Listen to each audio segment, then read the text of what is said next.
स्वागत है आपका मेरे YouTube चैनल डिवोशनल स्टोरी में। दोस्तों आज मैं आपको बताने जा रही हूँ माँ वैष्णो की अमर कहानी। तो आइए दोस्तों सुनते हैं माँ वैष्णो की अमर कथा। माता वैष्णो देवी के मंदिर से जुड़ी अनेक पौराणिक कथाएं प्रचलित हैं। इनमें पांडवों की कथा भी मिलती है। वे माता जी के इस पवित्र निवास पर आए। ये भी विश्वास किया जाता है कि पांडवों ने माता के मंदिर का निर्माण किया। ये भी विश्वास किया जाता है कि असुरराज हिरण्यकश्यप के पुत्र भक्त प्रहलाद ने भी वैष्णो माता के इस पवित्र मंदिर की यात्रा की थी।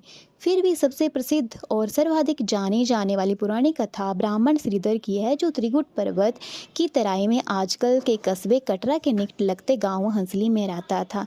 श्रीधर शक्ति का परम भक्त था। यद्यपि वो बहुत ही निर्धन व्यक्ति था, फिर भी अपने सपने में देवी के साथ हुई से प्रेरित आश्वस्त होकर विशाल भंडारे के आयोजन की ठानी, क्योंकि माता ने एक दिन स्वयं सपने में आकर प्रेरित कर आश्वस्त किया था। भंडारे के लिए एक शुभ दिन चुना गया और श्रीधर के निकटवर्ती गांव में रहने वाले लोगों को भंडारे में आने का न्योता दे दिया। इसके बाद श्रीधर अपने पड़ोसियों एवं जान पहचान वालों के द्वार गया और उन्होंने अनाज खाद्यान्न आदि मांगने लगा, ताकि उसे पका कर भंडारे में आए लोगों और अतिथियों को खिला सके।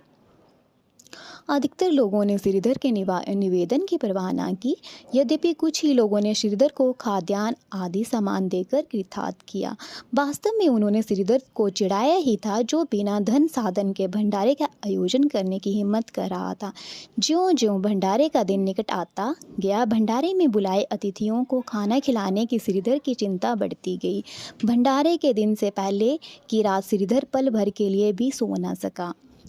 उसने सारी रात इसी चिंता और परेशानी से जूझते हुए बिता दी कि वो भंडारे में बुलाए अतिथियों को अपने सीमित साधनों से कैसे भोजन करवाएगा और अपने इस छोटे से स्थान में कैसे बिठाएगा। प्रातः उन्होंने तब जब वो अपनी इस समस्या का कोई संतोषजनक हल ना खोज सका, तो उसने अपने आप को भाग्य के हवाले कर दिया और परेशान करने वाले दिन का सामना करने के लिए उठ खड़ा हुआ। वो अपनी झोपड़ी के बाहर पूजा करने के लिए बैठ गया। दोपहर होने तक मेहमान आने लगे।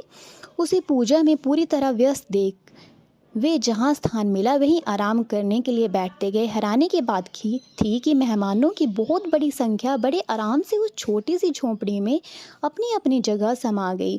फिर भी झोंपड़ी में काफ़ी जगह शेष खाली रह गई। तब पूजा पूरी करके श्रीधर ने अपने इर्द गिर्द मेहमानों की बहुत बड़ी संख्या को देखा तो वो आश्चर्यचकित रह गया।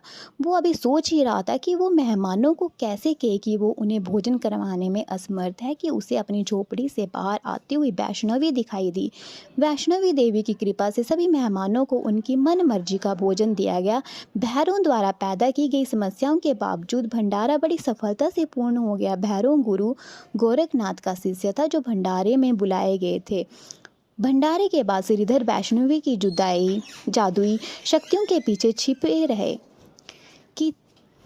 छिपे रहस्य की तह तक जाने के लिए बड़ा उत्सुक हो उठा। उसने दिन भर के रहस्यमयी और चमत्कारी कार्यों के विषय में जानने के लिए वैष्णवी को ढूंढा, परंतु वो उसके प्रश्नों के उत्तर देने के लिए वहां पर उपलब्ध नहीं थी। श्रीधर ने उसे बार बार पुकारा, परंतु कोई नतीजा ना निकला। उसने बहुत ढूंढा, परंतु वैष्णवी कहीं नहीं मिली। श्रीधर को खालीपन की अनुभूति ने घेर लिया। एक दिन वो कन्या श्रीधर के सपने में आई और उसने श्रीधर को बताया कि वो वैष्णवी देवी है।